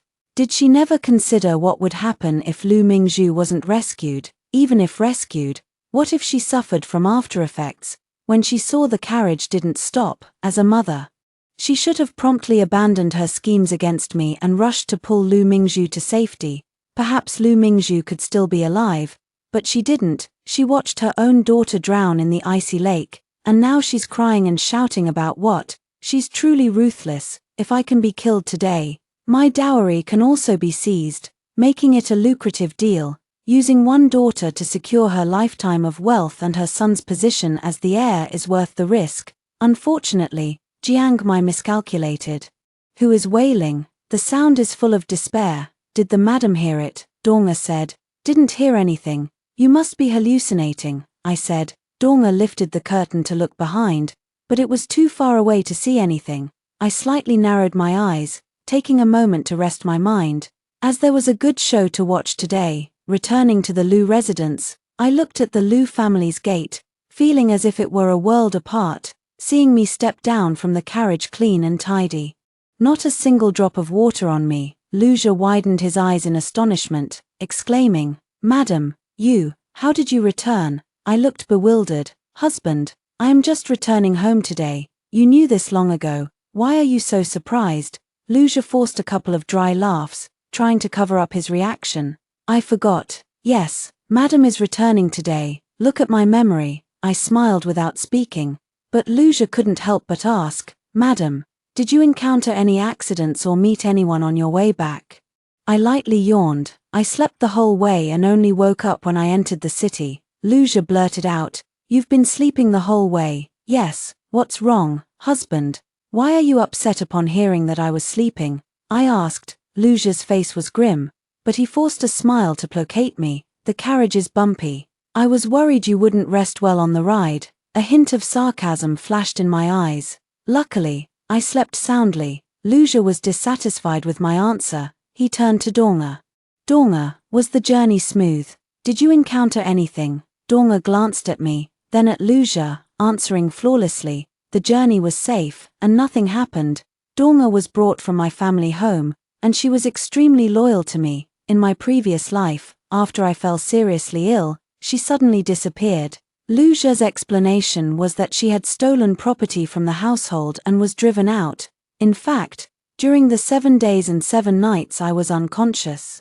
He systematically eliminated all my trusted aides, with Dong'er being the first. Luxia wanted to prevent me from seeking help from my family, slowly exhausting me to death in the Lu household. Unfortunately, at that time, I couldn't protect myself or investigate. And I didn't know what happened to Donga in my previous life. Luxia's expression was quite peculiar. As long as you're fine, that's all that matters. I smiled gently. It's time for the evening meal now. Let me accompany my husband to dine. It's been a few days since I last saw you. Please don't refuse me. Jiang Mai's scheme failed, and she was also emotionally disturbed. I wonder how she's doing now. My goal is to delay Luxia's departure and keep him here. Alright. During dinner, Luxia was completely absent-minded, his thoughts already drifting to Jiang Mai. Fang Qingkue had been sleeping the entire journey. Where was Jiang Mai now? Luxia felt it was a real pity. No matter how much he planned, he never expected Fang Qingkue to fall asleep in the carriage. If Fang Qingkue hadn't been asleep, she would have definitely fallen into their trap, as her longing for her daughter had reached a feverish pitch. This was also one of the reasons Luxia despised her. Ever since their daughter passed away, Fang Qingkue had been in a constant state of lethargy, only crying and wallowing in her grief, neglecting him, her husband. And her appearance no longer as radiant as it once was. Moreover, she was taking some kind of pill, spending most of her day sleeping. Just seeing her gloomy demeanor was enough to make Luxia extremely irritable. He was also in a bad mood after losing his daughter, but life had to go on. During that time, it was thanks to Jiang Mai's company that he was able to get through it. Jiang Mai was different from Fang Qingkue. Fang Qingkue was rigid, dull, and overly obedient, which made her boring. But Jiang Mai always greeted him with a smile, trying her best to please him and cater to his preferences. Who would give up a beautiful woman to like a woman who only knew how to frown and complain? Fang Qingkue was not a suitable wife. As the sky darkened, the house was already lit with lamps, the flickering candlelight like a tiny bean. I watched Luxia's absent-minded appearance and asked with concern, "Husband, is something troubling you?" "No, it's just that I didn't sleep well last night." Luxia casually brushed it off. At the door, Luxia's personal servant rushed in, and upon seeing me, he hesitated, unsure whether to speak. "Why is Qing Shu in such a hurry? What happened?" I asked knowingly. Qing Shu is Luxia's confidant. It was he who arranged and helped cover up Luxia's affair with his mistress outside. His panic must mean something has gone wrong with Jiang Mai. "It's just a small matter. No need to trouble madam," Qing Shu said, seeing Qing Shu's expression. Luxia realized something and stood up, saying, "It's official business. Come to the study with me. Don't disturb the madam while she's eating." Qing Shu nodded. Yes. Luxia and Qing Shu left in a hurry. Watching the direction they went, my gaze gradually turned cold. I put down my chopsticks and said expressionlessly, "Donga, I'm not feeling well. Go and fetch Bai Feng." Donga was taken aback. Bai Feng? Bai Feng was a close friend I made before I was married. He roamed the world of martial arts and outlaws, and his methods of healing were unconventional. Yet he always cured the illness. Everyone knew him as a renowned divine physician who could revive the dead and regenerate flesh. But few knew that Bai Feng was actually skilled in poison. He was a poison master, with a level of expertise in using poison that was unparalleled. "Yes, there's one more thing you need to do for me," I whispered to Donga. Donga was shocked. "Madam, is this true?" I nodded calmly. "Go ahead and handle it. Money moves the heart. I need to keep track of their every move." Donga felt heartbroken for me, her teeth almost grinding to pieces. "Madam, please rest assured, this matter, your servant will handle it properly, even if it costs me my life. I will definitely not let the master succeed." When Luxia rushed to the villa in a hurry, all he could hear was Jiang Mai's pained cries. Luxia tightly gripped the doctor's hand. "Dr. Li, how is she?" Dr. Li sighed. "The madam has been greatly distressed. If it had been discovered in time, it would have been fine. But the discovery was too late, delaying the treatment. The child in her womb has already miscarried." Luxia's mind exploded in a daze. "What did you say? The child is gone? How could this happen?" Dr. Li's expression was complicated. "Your wife's pregnancy was already unstable. If she had stayed home to rest quietly and kept her spirits high, there wouldn't have been any major issues. Master Lu, how are you even acting as a husband? How could you let her tire herself out and worry her heart?" Luxia opened his mouth, feeling utterly speechless. "Anyway, the child is already gone. Focus on taking care of your wife's health." I'll prescribe a cleansing medicine for her. The miscarriage needs to be clean, otherwise, it could lead to bigger problems. With that, Dr. Li went to write the prescription. Hearing Jiang Mai's screams from inside the room, Lu Zhi's face alternated between pale and livid, suddenly turning ferocious. What did Fang Qingkue do? If it weren't for her insisting on having dinner with him, wasting time, he wouldn't have been so late. Maya, what exactly happened, and where's Mingzhu? Why didn't Mingzhu come back with you? Seeing Jiang Mai, Lu Zhi asked all the questions on his mind. Jiang Mai felt as if her internal organs were being shredded, the pain excruciating. She clenched her teeth and spat out. It was that vile woman, Fang Qingkue. She didn't save Mingzhu. Mingzhu drowned alive in the icy lake. Husband, you must avenge Mingzhu. You must avenge our unborn son. Jiang Mai hated Fang Qingkue with a burning passion. Wishing she could devour her flesh and blood to quench the hatred in her heart. Upon hearing this, Lu Zhi exclaimed in disbelief. What, even Pearl is gone? Jiang Mai was sobbing uncontrollably. Pearl is gone. My son is gone. Everything is gone. My son, he was only 3 months old. He hadn't even seen the world yet. Lu Zhi was furious, his chest heaving violently. Bitch, bitch. Fang Qingkue was sleeping the whole way. That bitch. Lu Zhi's eyes sparkled with angry flames. This plan was flawless and had a high chance of success. He never expected it to fail. Fang Qingkue herself had said that she dreams of swimming every night, of diving into the water to save her drowning daughter. In her dreams, she always manages to save her daughter, so she didn't want to wake up, only to live in her dreams. It was this very point that Lu Zhi exploited. Didn't she want to jump into the water to save someone? Then he would fulfill her wish. That's why he advised her to return home to visit her family and relax, arranging this scene along the way to fulfill Fang Qingkue's obsession with saving his daughter. But Lu Zhi never expected that Fang Qingkue would refuse to save her. She didn't jump into the icy lake, she didn't save Mingzhu, damn bitch. Both of his children were indirectly killed by Fang Qingkue, especially his son, who was the boy he had been eagerly awaiting, the hope of the Lu family, and was thus destroyed by that vile woman. Lu Zhi was heartbroken, feeling he had let down his ancestors. He would settle this score with Fang Qingkue. Lu Zhi didn't return home that night, while I slept soundly without any dreams. Madam, news has come from there. The concubine was so shocked and heartbroken that she lost the child. This is the prescription written by Dr. Li, who has been treating her. The concubine's health has always been maintained by Dr. Li, Dong said. I glanced at the prescription. I never expected that Jiang Mai would be so useless that she couldn't even keep her son. I wonder if she's heartbroken over her daughter's death or over the fact that she didn't manage to scheme her way to wealth and honor, scheming and plotting, yet in the end, she lost everything. What a beautifully played drama. Lu Zhi must be furious to the point of spitting blood. Right, I smiled faintly. Dr. Li, does he live in the west part of the city? He has a gambling son. Yes, madam, how did you know that? Dong was a bit surprised. I gently tugged at the corner of my mouth. I heard about it by chance. In the west part of the city, there is a Dr. Li who is very short of money because he has a disappointing son named Li Wei, who is immersed in the gambling halls all day. Li Wei is quite famous in the gambling circles, and no one there doesn't know him. The meager consultation fees Dr. Li earned from treating patients were nowhere near enough to support his son's extravagant spending. Yet, having his son at an advanced age, and with no other children, Dr. Li had no choice but to endure it. The Lu family is a prominent household, and my own Fang family is a wealthy merchant clan known throughout the city. Therefore, Lu Zhi dared not hire just any doctor to care for Jiang Mai. Fearing that news might leak and I would find out, he approached Dr.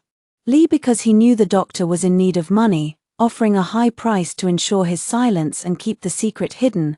Everyone has flaws. Lu Zhi has money, but the Fang family has even more. Moreover, even Lu Zhi doesn't know that the casinos in the city are owned by my uncle. I toyed with the red porcelain bottle in my hand. Bai Feng's medicine is really good. Since they are a couple deeply in love, they should share both joy and sorrow. Lu Zhi will take it, and Jiang Mai will too. Dong couldn't help but remind, Madam, this is poison. When Baifeng was speaking with the madam, she was absent, so she didn't know what kind of poison it was. However, anything that came from Baifeng's hands was certainly not something good. It must be poison. Previously, the madam had been engrossed in dreams and asked Baifeng for dream pill. That dream pill had a slight toxic effect. Because of this, Dong was quite wary of anything Baifeng gave, but the madam insisted on taking it. I gently pulled out the stopper, and Dong was greatly alarmed. "Madam, don't worry, I won't eat it," I said, and then I put the stopper back in place. This poison is colorless and odorless. When added to food or drink, it takes only a few months to deplete a person's vitality, leaving them bedridden and eventually dying from weakness. Even the best doctors cannot diagnose it. Outwardly, it appears to be a natural death from illness. Husband. This is the method I have chosen for you and Xianxia. Do you like it? In my previous life, I was also consumed to death by you. Now, it's your turn. Dong breathed a sigh of relief. "Madam, you scared me to death. Master Baifeng said that the dream pill you were taking before should no longer be consumed.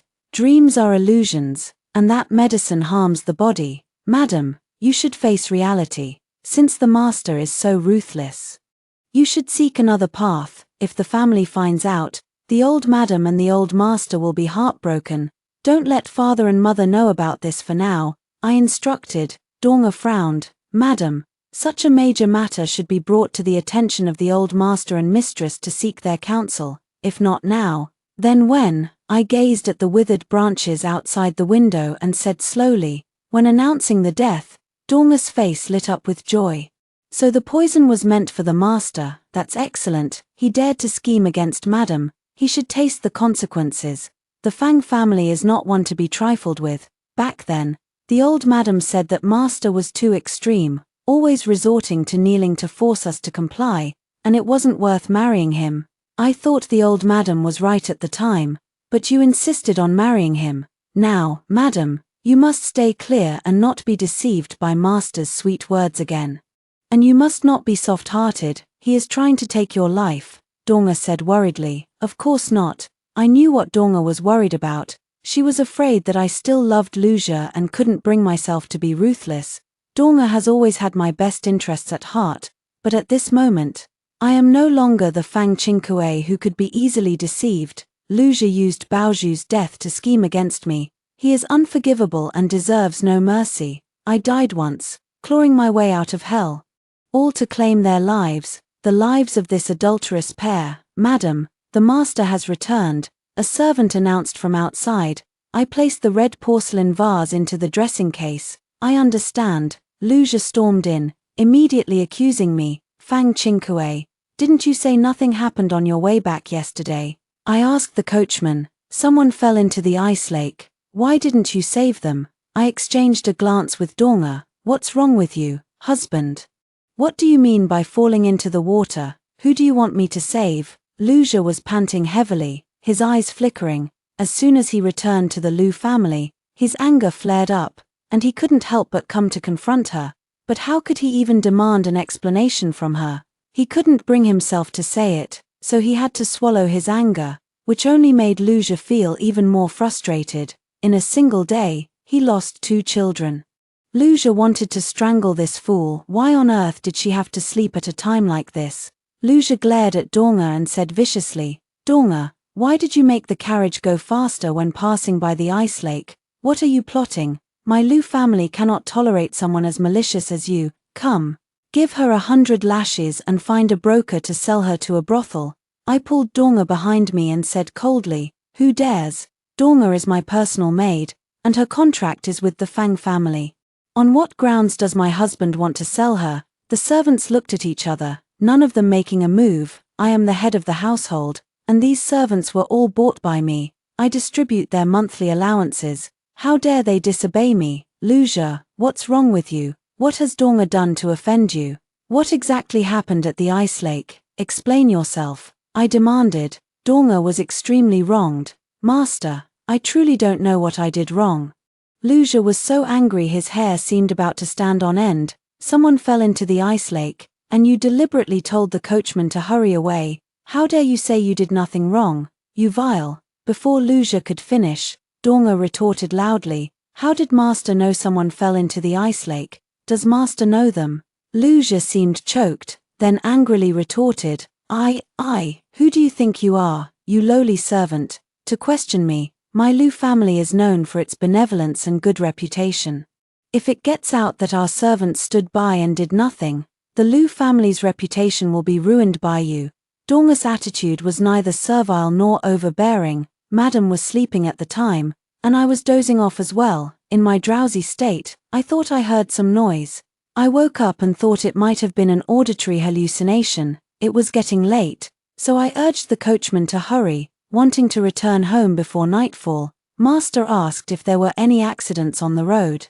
The Lu family's caravan traveled smoothly without any incidents. I did not lie, but I didn't know that Master's concern wasn't for Madam's safety but for a stranger's. Donga spoke eloquently, leaving Luxia speechless and turning red with frustration. I looked at Luxia with a half-smile. I didn't even know someone had fallen into the ice lake. How did you, my husband, know about it while at home? Who was the person who fell in? You came here to vent your anger. So that person must be very important to you, right? Luxia's heart skipped a beat. He finally realized how badly he had overreacted and suppressed his temper as he explained. I heard it from someone else. They said a girl fell into the ice lake and it seemed so pitiful. I thought of Baoju's situation, which is why I overreacted. Please don't read too much into it, madam. I responded with an "oh," then calmly said, so there was a little girl who fell into the water. Where were her parents? How could they let a child play by the lake? The ice is too thin now, it's easy to fall through. If only her parents had been there to pull her out in time. To die alone, with no one around, how desperate must she have felt? Luxia frowned deeply. When Mingzhu was about to drown, even if Fang Qingkue hadn't heard her cries for help, why didn't Jiang Mai go to save her? Was she just going to watch Mingzhu die? He was also feeling uncertain in his heart. Luxia's eyes were dark. Yes, if Madam hadn't been asleep, perhaps that girl could have been saved. Madam is the best swimmer. If Fang Qingkue hadn't been asleep, the child in Jiang Mai's womb wouldn't have been in danger. That's not necessarily true. The water in the ice lake is bitterly cold, and my husband knows that since Baoju left, my health has been weak. If I jumped in, would I even survive? I have no relation to that girl, so why should I risk my life to save her? Luxia widened his eyes. That's a human life. Don't you remember how Baoju died? I looked at him. Husband, my life is also a life. If it were Baoju, I would be willing to trade my life for hers, but she is not Baoju. So what does it have to do with me? Her parents don't even care about her life, so why should I? Seeing Luxia's extremely unpleasant expression, I continued to stab at his heart. On such a cold day, allowing a child to play alone by the lake. Her parents must not care either. How can there be such irresponsible parents in the world, treating their child's life so lightly? Husband, don't you think so? Luxia was absolutely frustrated, feeling like he was hitting a soft cotton ball with his anger. As Fang Qingkue showed such coldness, I feel the same way.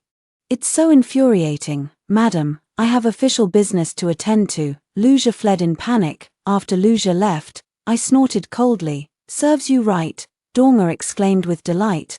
I intended to scheme against the madam, but I never expected it would lead to the deaths of her own 2 children. That must be quite a bitter feeling, isn't it? She truly deserves it. Indeed, she deserves it, I said. Donga seemed uneasy. Madam, judging by the master's demeanor, it seems he might be blaming the deaths of the children from his concubine on you. Will he become even more vengeful towards you in the future? Madam, I fear the master may harm you. I shook my head. He won't do anything to me for now. It's me who will be taking action against him. Hurry and carry out the plan. Even if he makes any moves, we must strike first. I handed the red porcelain vase to Donga. It's easy to kill me, but it's difficult to leave behind my dowry. Luxia wouldn't bear to part with it, so even if he's furious, he won't touch me for now. Don't forget, there's also Dr. Li's son, I reminded. Donga nodded firmly. Don't worry, madam, the money Luxia gave to Dr. Li was like trying to stop a pot from boiling by skimming the surface. It didn't address the root of the problem. Li Wei was a gambler, and no amount of money would last long with him. So, I found a permanent solution for Dr. Li. It gave Li Wei a legitimate job to keep him busy. While still satisfying his gambling addiction, I wrote to my uncle and arranged for Li Wei to get a minor managerial position at a casino. The job came with a bit of authority, was respectable, and allowed him to gamble with casino chips as much as he wanted without risking bankruptcy. I had resolved Dr. Li's biggest worry, and he was naturally extremely grateful. With his son's future and life in my hands, I didn't fear him being insincere, and the Liu estate is now under my management. With my trusted aides still in place, it's as easy as pie to slip something into Lujia's food. The contents of that red porcelain bottle quietly made their way into Lujia's and Jiang Mai's meals. The spies in the detached courtyard reported everything to me. Jiang Mai was tormented daily by the pain of losing her child, weeping every day, haggard and worn, just as I was when I lost Baozhu. See, when it happens to her, she's too busy grieving to pay any attention to the man.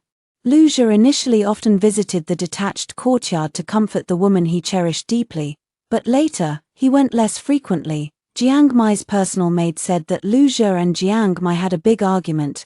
Lujia accused her of only caring about her own sorrow and not considering him. Jiang Mai resented Lujia for not avenging their child, saying it was his idea that led to the death of her unborn son. Lujia also criticized Jiang Mai for not saving Mingzhu at the time, accusing her of being too heartless. Due to the deaths of their two children, the two blamed each other, ultimately parting on bad terms. When I learned all of this, I found it utterly ridiculous. Lujia was, from start to finish, a selfish man whose heart belonged only to himself. He demanded that a woman who had just lost her child pretend nothing had happened, put on makeup to cater to his preferences, continue to take care of his daily needs, and greet him with a smile. Just as he had demanded of me before, though back then he wasn't so direct because he was wary of my family, he merely hinted at it. Jiang Mai, today you've tasted the same bitterness. How does it feel? Jiang Mai forced Lujia to take action against me to avenge her child, but Lujia was unwilling to do so. It wasn't out of consideration for our marital bond, but because killing me was easy, yet finding a way to keep the dowry was difficult. I have no children of my own, and even if I were to die, my family could still demand the dowry back intact, not a single silver ingot less, or else they could take the matter to court. The businesses and shops I brought as part of my dowry are highly profitable, almost to the point of earning a fortune daily. Lujia couldn't bear to part with them. Therefore, Lujia wouldn't kill me unless he could think of another way, a way to both kill me and keep the dowry. This is also why Jiang Mai was driven to the brink of collapse and had a huge argument with him. The fool that is Jiang Mai simply couldn't understand that in Lujia's eyes, wealth and status were more important than his children. When Baozhu left, he was only heartbroken for a few days before quickly returning to his social engagements and drinking at banquets. The fact that he could come up with the idea of using Mingzhu as bait to jump into the icy lake shows that he didn't care much about Mingzhu's life. As for the boy in Jiang Mai's womb, he was just an unformed male fetus. Even if he felt sad, how much sadness could he truly have? His sadness was limited. After all, what's more important than money? If the child is gone, you can have another one, but if the money is gone, then everything is gone. Jiang Mai was kept outside by Lujia in the year Baozhu left, so of course, I'll make her taste the same kind of suffering. Madam, what do you mean by this? Lujia, looking at the three beautiful women standing below, was so astonished that he could barely stay seated. These three women were all carefully selected by me, the type Lujia likes, and each of them is superior to Jiang Mai. With sincere apologies, I said, "Husband, since Baozhu left, I've been so consumed by my own grief and despair that I didn't consider your feelings. Recently, I've noticed you've been in low spirits and your temper has been short. My heart is filled with guilt and distress. I've reflected on this, and which man doesn't have multiple wives and concubines? You don't even have a concubine by your side, which would be a laughingstock to others. Now that my health is poor and I don't have much energy to take care of you, I've carefully chosen these sisters. They will stay in your courtyard and take care of you in my place. Husband, do you think this is acceptable? Since Baozhu left, I rarely spent time with Lujia, and now even less so. Every time he wants to come, I find excuses, and over time, he doesn't want to come anymore." Luxia's eyes lit up significantly. "But he still put on a hypocritical act. How could that be, madam? Before marrying you, I swore a deadly oath to love only you for this lifetime." Seeing him put on this pretense of deep affection was truly nauseating. I knew he would be tempted, as the appearances of these three women were exceptional, chosen from 1,000, and no man could resist them. I deliberately put on a look of guilt. "Husband, please take them in. It was my youthful ignorance before, otherwise, I truly couldn't bear the guilt in my heart. Now that Baoju is gone, after so many years of marriage, I haven't given you any children. The Lu family cannot be without an heir." Luxia opened his mouth. Madam has truly changed, now being so considerate. I gazed at him affectionately. "I've come to understand. Life must go on. In the future, when they have children, I'll choose a clever one, register them under my name, and love them as my own. What does my husband think?" Upon hearing this, Luxia's face twitched violently, and he smiled as he grasped my hand. "It's good that Madam has come to this understanding. Previously, Madam was always immersed in pain, which pained me as well. Then I shall take them in, for Madam's sake. When they bear children, I'll send them all to Madam's courtyard to be raised, so Madam can enjoy the joy of children at her feet." I smiled gently. "All right." Donga offered her congratulations with a smile. "Congratulations, Master. Once the 3 concubines are with child, the household will become even livelier, and Madam's spirits will improve greatly." Luxia hummed in agreement, clearly in a good mood. He had never dreamed that this jealous woman would change her nature, not only taking the initiative to arrange for him to take concubines but also stating that she would register the concubines' children under her name. Once the children were registered under Fang Qingkuei's name, her dowry would be firmly secured for the Lu family. Luxia felt that the recent depression and frustration in his heart had been swept away, and if he had known Fang Qingkuei would change, he wouldn't have rushed to conspire with Jiangmai to kill her. Luxia sighed inwardly, blaming Jiangmai for being too impatient, constantly whispering in his ear by his pillow, saying that the legitimate son was already there, and she wanted to enter the household as his wife. If it weren't for Jiangmai's impatience, he wouldn't have come up with this idea, and he wouldn't have lost 2 children in a series of unfortunate events. Thinking of this, Luxia couldn't help but resent Jiangmai a bit. That woman was only thinking about advancing her position, her vision was so narrow. "Alright, consider it bad luck for those 2 children, it's all fate, blame it on their lack of fortune." Luxia looked at the 3 women in the hall, unable to hide his satisfaction. Ever since I arranged for Luxia to take 3 concubines at once, he hasn't visited Jiangmai even once. I had anticipated this outcome long ago. For I know Luxia all too well, he is utterly heartless. Luxia stopped going to Jiangmai's place, always finding excuses to brush her off, as if he had vanished from the face of the earth. Realizing something was amiss, Jiangmai could no longer sit still, but I never expected that Jiangmai would come looking for me. "Madam Lu, I am a distant relative of the Lu family and also a distant cousin of Master Lu. I happened to be passing by the Lu residence, so I came to pay a visit." Jiangmai bowed to me, and although her makeup was heavy, I could still see her exhaustion. She must have had a tough time lately, right? First, she had a miscarriage, then was abandoned by Luxia, experiencing great sorrow and pain, combined with the effects of the medicine. No wonder Jiangmai now looks emaciated. Having lost a significant amount of weight, her clothes are much too big for her, and she seems on the verge of collapse, no longer possessing her former beauty.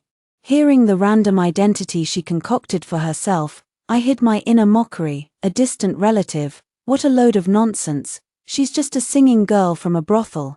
She couldn't sit still any longer and came to demand an explanation from Luxia. I sipped my tea slowly, not intending to expose her. "So you're a distant relative. Since you're my husband's cousin, you're also my cousin. You're too kind, madam." Jiangmai's gaze at me was respectful, but I didn't miss the disdain and hatred in her eyes. She must have thought I was just a fool being deceived. Does she hate me? Shouldn't she hate Luxia instead? "Donga, where is my husband now?" It's not right for him to avoid guests when our cousin has come. Go and invite him here, I instructed. Dong glanced at Jiang Mai's expression and deliberately said, Madam, the master is currently not very convenient. He is with the concubine Xia and the others, and it seems he cannot be disturbed. With those words, I smiled apologetically. Since the master is busy, it's the same if I entertain my cousin. Jiang Mai's face changed drastically, blurting out, What summer concubine? When did Wuxia have a concubine? And why didn't I know about it? Realizing her own loss of composure, she quickly explained, I heard from the elders at home that cousin Wuxia is the most devoted, but I didn't expect him to have concubines as well, so I was a bit surprised. I let out a soft sigh. Men. After all, who doesn't have multiple wives and concubines? 2 months ago, my husband took in 3 more concubines, and he's been beaming with joy every day. Seeing him so happy, I couldn't say anything against it, as long as my husband is happy. Hearing this, Jiang Mai's lips tightened, and her right hand gripped the armrest of the chair so hard that her fingertips turned white. 2 months ago, that was around the time when I had a miscarriage, wasn't it? All right, Wuxia. I lost 2 children in 1 day for your sake, suffering unbearably every day, to the point where life feels worse than death. Yet you can't even be bothered to visit me, and instead, you take in 3 women one after another. So what does the death of our children mean to you? Jiang Mai recalled what Wuxia had said before. He claimed that Fang Qingkue was jealous and wouldn't allow him to take concubines, so he had to temporarily keep her outside for a few years, promising to make it up to her later. But what about now? At least the concubines are officially recognized, while she is merely a secret mistress, far inferior even to a concubine. The children she bore are also lowly offspring of a mistress, looked down upon wherever they go. So he actually can take concubines, right? I looked deeply at Jiang Mai and said sorrowfully, Cousin, I'm useless. I haven't been able to bear a child for my husband. He said that once one of the concubines becomes pregnant, the child will be registered under my name and raised as a legitimate son. With an expression of longing, I said, I love children the most. Now, I'm just waiting to see whose belly will show first. The first boy to be born will be the legitimate son of the Lu family. I wonder who will be so fortunate. Dong chimed in with a smile. Madam, don't be anxious. The doctor said that all 3 concubines are in good health and fertile. There might be good news next year, and the household will certainly be lively. Just as she was speaking, the sharp sound of a porcelain shattering suddenly rang out. The sound was crisp and abrupt. It was the cup in Jiang Mai's hand. Jiang Mai abruptly stood up, her expression twisted and terrifying. She spat out a few words through gritted teeth. Since I'm already here, I might as well see him. If my cousin is busy, then I'll go to him myself. I exchanged a glance with Donga and smiled knowingly. That's more like it. Why hate me? Go hate Wuxia. It was Wuxia's bad idea. Wuxia who grew to despise you. And it was Wuxia who indirectly caused the deaths of your children. He is the one to blame. When Jiang Mai and I arrived, Wuxia was drinking and dining with a concubine. Seeing both Jiang Mai and me appear at the same time, Wuxia choked on his drink and fell off his stool. Cough. Cough. Cough. Wife. This is. Wuxia was so frightened that he was almost out of his wits, his tongue stumbling as he spoke. He was terrified that Jiang Mai would tell me about that incident, feeling extremely guilty. Husband, I've brought my cousin along. Are you busy, husband? I said with a smile. Wuxia hesitated. Cousin. Jiang Mai let out a cold laugh, her teeth almost grinding to pieces. Cousin, long time no see. You're so busy with important matters. So I had no choice but to come find you. Wuxia steadied his nerves and quickly regained his composure. Seeing my expression, he must have assumed that Jiang Mai hadn't said anything yet, and he quietly breathed a sigh of relief. Cousin, why are you here? When did you arrive?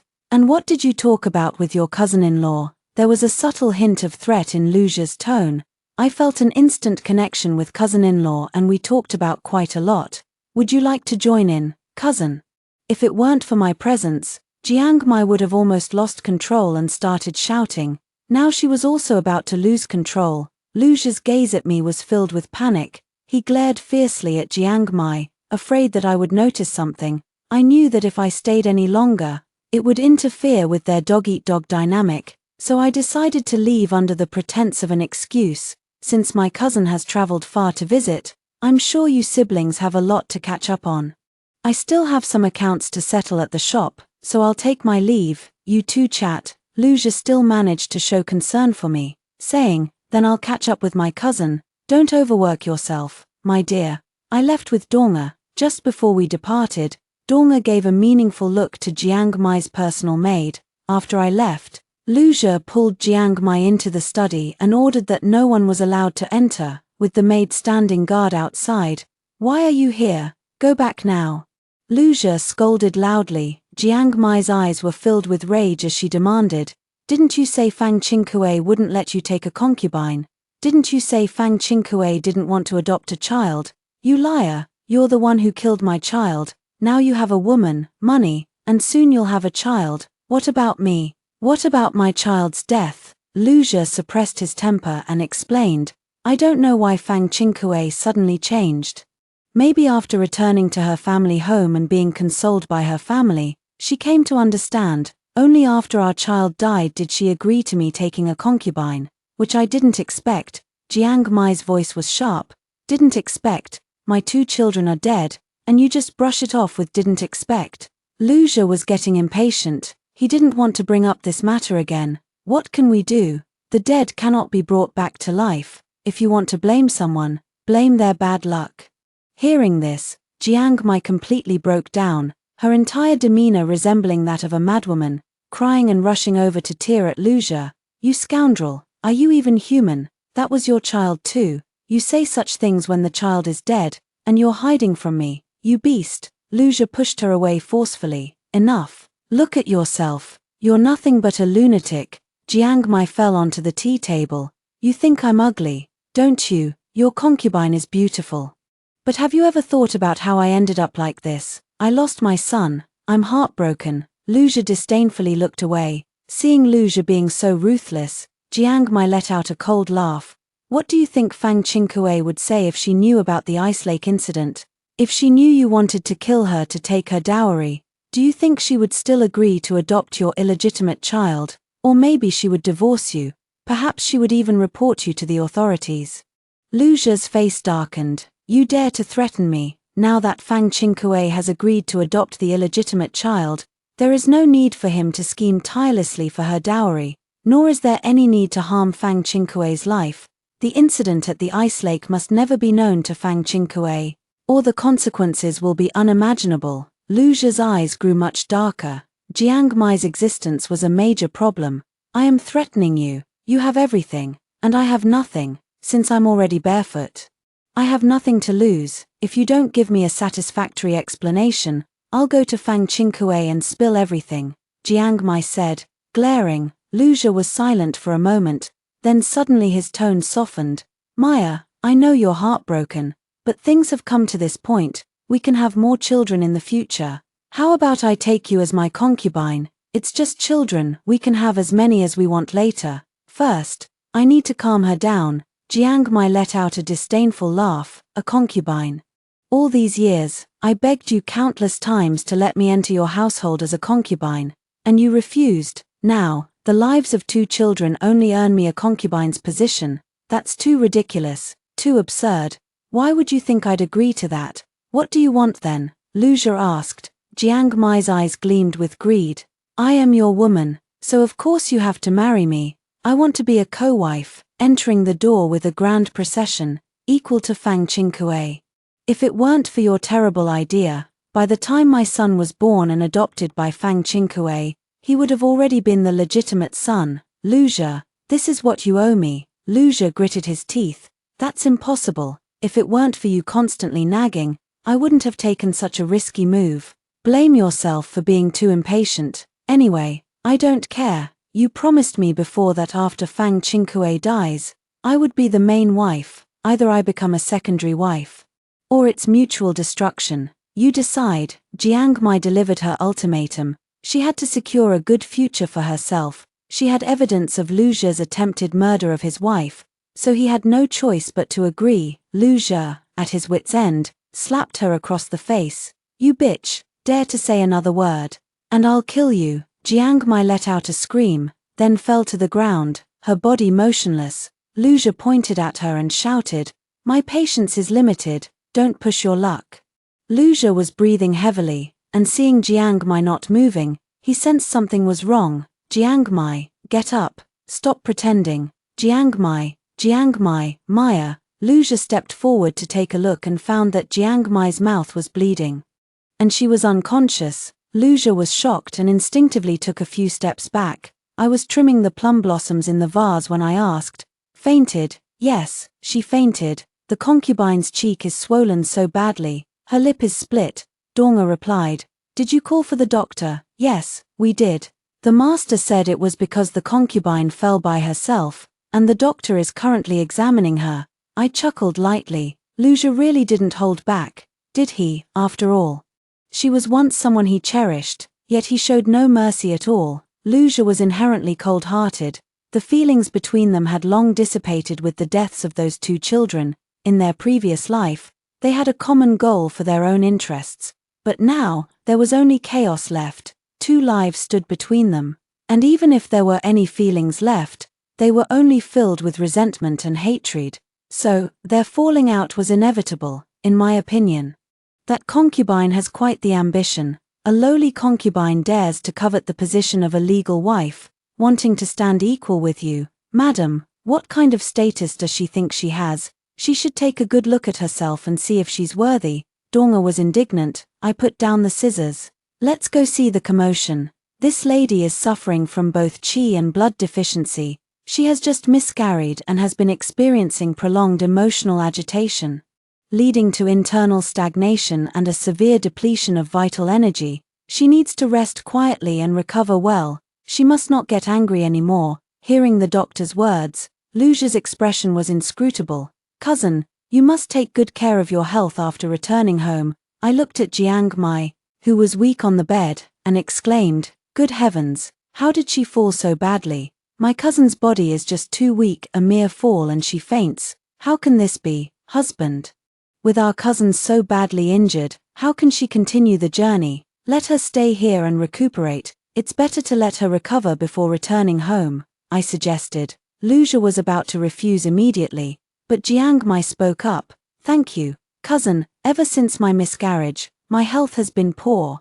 I'm afraid I'll have to impose on you for a while." Although she addressed her words to me, her gaze was fixed firmly on Luxia, her eyes carrying an implicit threat. Luxia narrowed his eyes, his smile not reaching his eyes as he said, "Cousin, you'd better think this through carefully." I waved my hand, instructing Donga to bring over a few ginseng roots. "Husband, your words are strange. What is there to think about? Cousin, feel free to stay. I'll find a doctor to help you regulate your health. Please take these ginseng roots. They'll be used in medicine tomorrow and are very nourishing." Xianxia was momentarily stunned. I continued, "You've had a miscarriage. How can you still be running around? Why isn't your husband taking good care of you? Your body is your own. If others don't care, you must cherish yourself. Otherwise, if you develop chronic illnesses, what will you do?" Xianxia's voice was hoarse, carrying a deeper meaning as she said, "Thank you, cousin. My husband, he's a heartless man. Ever since my miscarriage, he hasn't cared for me at all." I frowned. "You risked your life for him. How can he be so cold-blooded? He's not even worthy of being called a human." Luxia's face grew increasingly grim. Xianxia raised an eyebrow and looked at Luxia, saying, "Yes, you're right, cousin. He's not a human being." Luxia was furious but couldn't refute. I sighed. "Cousin, you really have had a tough life. Don't let your thoughts run wild anymore. Take good care of yourself and treat this as your own home. Stay as long as you like." Luxia quickly pulled me to a side room. "Madam, how could you let her stay in our home?" I looked bewildered. "What's wrong, husband? I thought she was your cousin, and we should show her some hospitality. I'm just helping you build goodwill." Luxia was exasperated. She's not a good person. She's just here to sponge off us. She's definitely trying to swindle us." "You're overthinking it, husband. She's just a frail woman, and her health isn't good. Consider it doing a good deed." Before Luxia could say anything more, I interrupted him. "Your complexion looks good lately. Are Madame Xia and the others taking good care of you? Not bad, I smiled lightly. As long as you like it, my lord. Jiang Mai's health is failing, and Lu Zhe's isn't much better. Wanting a child, dream on in your next life. I will make sure the Lu family ends with no heirs. Jiang Mai settled into the residence, and with each bowl of the potent 10-ingredient tonic she consumed, her frail body simply couldn't withstand the strength of the medicine. Of course, the main reason was the addition of that particular substance in the tonic. Jiang Mai wasn't one to stay quiet. She frequently sought out Lu Zhe, pressuring him for an explanation, and Lu Zhe was growing increasingly exasperated. I knew Jiang Mai wouldn't reveal the truth about the ice lake to me, because provoking Lu Zhe too much wouldn't benefit her either. She merely wanted to threaten him into allowing her to enter the household as a secondary wife.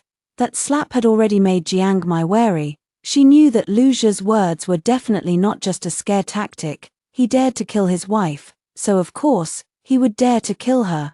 That's why Jiang Mai didn't dare to tell me the truth. I often mentioned in front of Jiang Mai that the firstborn boy would be registered under my name, as the sole heir of the Lu family, in order to provoke her. At the same time, I kept a close eye on Lu Zhe's movements, because I had a vague suspicion that sooner or later, Jiang Mai would push Lu Zhe to his limits, and he might do something drastic. But I didn't expect that before Lu Zhe made any move, Jiang Mai caused trouble first. Seeing that Lu Zhe always slept with those 3 concubines, Jiang Mai was anxious. She once again set her sights on the position of the first wife's son and quickly took action. I curled my lips. Lu Zhe refuses to give her the position of a secondary wife. She's gone mad. Dong's eyes sparkled. It's still the madam who is wise. Stepping aside and letting those 2 fight like dogs. We were in the middle of our conversation when a maid outside rushed in, her face pale with panic. It's bad, madam, master, he. I exchanged a glance with Dong, and sure enough, something had gone wrong. Madam Lu, Master Lu barely survived and will need to rest in bed from now on. The doctor wiped the sweat from his forehead. I looked sorrowful. How could this happen? After all the doctors left the room, I gave Dong a meaningful look, signaling her to spread the news around the city that the Lu family master was bedridden and paralyzed. At that moment, Lu Zhe had just taken a bowl of bitter medicine and lay weakly in bed. I had the servants remove the heated floor tiles used for warmth. Only the 2 of us remained in the room now. Madam, it's all Jiang Mai's fault for reducing me to this state. I should have killed her long ago. My body was always strong. But it's all because of that wretch. I shouldn't have drunk the water she poured for me. Where is she now, madam? You must avenge me and grind her bones to ashes. Lu Zhe struggled and cursed loudly, followed by violent coughing, as if he were about to cough out his lungs. Madam, why did you remove the heated floor? I'm so cold. I looked down at him from above, speaking coldly. Cold? I feel quite hot. Despite being on the verge of death, your temper remains as fiery as ever. Jiang Mai is at least your woman, and she has borne your children. How can you so casually threaten to harm her? Lu Zhe's heart skipped a beat, and he spoke with heightened emotion. Wife, what did that vile woman tell you? Don't believe a word she says. She's a malicious wretch, slandering me and trying to sow discord between us. I smirked, exposing his hypocritical mask. Lu Zhe, stop pretending. Jiang Mai took Lu Mingzhu to the ice lake, trying to lure me into jumping in. It was your idea. Actually, I wasn't asleep that day at all. Surprised, aren't you? Originally, Lu Mingzhu was your only child in this world, and you killed her yourself. Lu Zhe's eyes widened in horror. You know everything. Although Lu Zhe was a despicable person, he was very clever. In a moment, he realized what was going on. You planned this on purpose, pretending you didn't know, deliberately giving me concubines, deliberately suggesting to adopt my illegitimate child. What are you trying to do, Fang Qingkue? You're scheming against me. Lu Zhe coughed violently again, suddenly bursting into tears. His tears and snot mingling together. Madam, I was wrong. I truly know I was wrong. Please forgive me, won't you? It was all Jiang Mai. She seduced me. It was all her idea. She asked me when you would return. Which road you would take. I truly didn't know anything. Madam, it's my fault for not telling you sooner. Jiang Mai is my concubine, and I was afraid it would upset you. But I never expected her to have such vicious intentions, to actually want to harm you. I laughed out loud, even to the point of laughing until tears came to my eyes. Luxia, your acting is truly terrible. When you used Baoju's death to scheme against me, you were already dead in my heart. Oh, I forgot to tell you. Xianxia panicked and ran away. I had someone bring her back. She fainted during the struggle and is lying in the room next to yours. I gently wiped away the teardrops from the corner of my eyes. You despicable couple, may you linger on your sickbeds until death. I'll make sure someone takes good care of you. Come here. In Luxia's incredulous gaze, I called someone to replace the winter quilt covering him with an old, thin blanket. This blanket was hard, thin, and provided very poor warmth. It was a discarded one used by a servant. How could he possibly deserve a fine cloud-patterned brocade quilt? Fang Qingkue, what do you mean? What are you trying to do? I am the head of the Lu family. Do you dare to mistreat me? Where is Qingshan? Where is Qingshan? Qingshan. Doesn't my husband know? Qingshan stole family property and was sent to the authorities by me. You will never see Qingshan again, I said calmly. Luxia's pale face twisted. Qingshan is my confidant. You deliberately left me without anyone by my side. You've wanted to kill me all along, haven't you? I was very candid. Yes, my husband has guessed it again, Luxia exclaimed in terror. Fang Qingkue, you want my life? No, we are husband and wife. You can't do this. I left with my servants, leaving him with my final words. Husband, your retribution has only just begun. Enjoy it slowly. An endless wave of panic slowly surged in Luxia's heart. Lying in bed, unable to move, he felt like fish on a chopping board, at my mercy. How could he not be afraid? The old thin blanket had a foul smell, and Luxia roared impotently. He wanted to get out of bed, but fell to the ground instead. Fang Qingkue, you bitch, whore, you set a trap for me from the beginning. You want to harm me, to let me die here sick. You vicious whore, you'll die a horrible death. Madam, I was wrong. I was blinded by greed. Madam, I've always loved you. Come back, Fang Qingkue. Come back to me. Luxia's curses continued non-stop, alternating between insults and pleas. He was terrified, now bedridden, barely clinging to life. He feared I would deliberately torment him, lock the door securely. I instructed the servant at the door. Yes, madam. Luxia and Xianxia live in a very secluded courtyard. I arranged for 2 household servants to guard it, both brought from my maternal family, reliable people. Glancing back at the courtyard, I took a deep breath. The cold air entering my lungs, chilling my chest, and my mind clearer than ever before. I finally avenged myself. Donga supported my arm and said, Madam, won't you go see the concubine? She and the master are about the same, both bedridden and unable to move. No, let's go back. The medicine in that red porcelain bottle is still being used, and so, Luxia and Xianxia lived the same life I did in my previous life, tormented by illness every day, without even the strength to get out of bed. The food sent to them was cold and spoiled, and the water had even frozen into ice, requiring them to thaw it themselves to drink. Xianxia couldn't hold on first, dying within a month.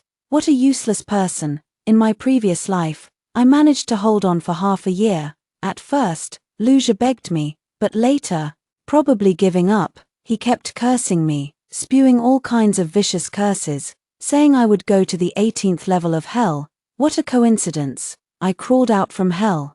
So I'm not afraid of going to the 18th level of hell. How does it feel to lie in bed waiting to die? In just 3 months, Luxia had withered into a skeleton, looking quite terrifying. Now, he didn't even have the strength to curse at me. One of Luxia's legs was frostbitten, covered in grotesque frostbite.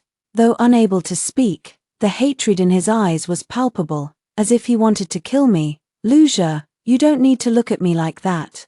If I had fallen for the trap and jumped into the icy lake, my fate would have been the same as yours. You were the one who tried to harm me first. This is just karma. By the way, the Fang family is expanding its business. I have already decided to merge the Lu family's business into the Fang family. From now on, my brother will take full control of the Lu family's business, and there will be no more Lu family. Luxia glared at me desperately, gasping heavily, with more breaths out than in. Stimulated by me, Luxia passed away that very night. After Luxia's death, I knew it was time for me to go where I was meant to be. The next day, I entrusted many things to Donga, returned her indenture papers, and gave her 5,000 taels in silver notes. In my previous life, she was dragged down by me, so this time I should make amends. As for my other trusted aides, the same applies. Bai Feng suddenly arrived at my residence. Qing Kuei, come with me, will you? I shook my head. I have a place I must go to. Take care. Bai Feng, Fang Qing Kuei, your obsession is gone, and your grudges are settled. Come with me. The judge of the underworld's voice echoed softly. I knelt on the ground, kowtowing deeply. Yes, thank you, Your Honor, for your kindness. What does it matter if I serve for 1,000 years? They shouldn't have used my precious bead to scheme against me. I don't know what it entails to serve in the underworld, or what price I must pay, but I feel it's worth it. Even if it means being fried in oil every day, I am willing. You're new here. I'll find someone to guide you. Follow her and learn well. Understand? I nodded obediently. I understand, servant. A childish girl's voice rang out. Is this the new servant? What's your name? Come with me. I froze in place. The voice was so familiar, the one I had heard countless times in my dreams. I stiffly turned around, and tears immediately poured down my face. Baozhu, after hearing the 2 stories above, what are your thoughts? Feel free to share your opinions in the comments section. Looking forward to hearing from you. If you liked this story, don't forget to like it, share it, and subscribe to my channel. See you next time.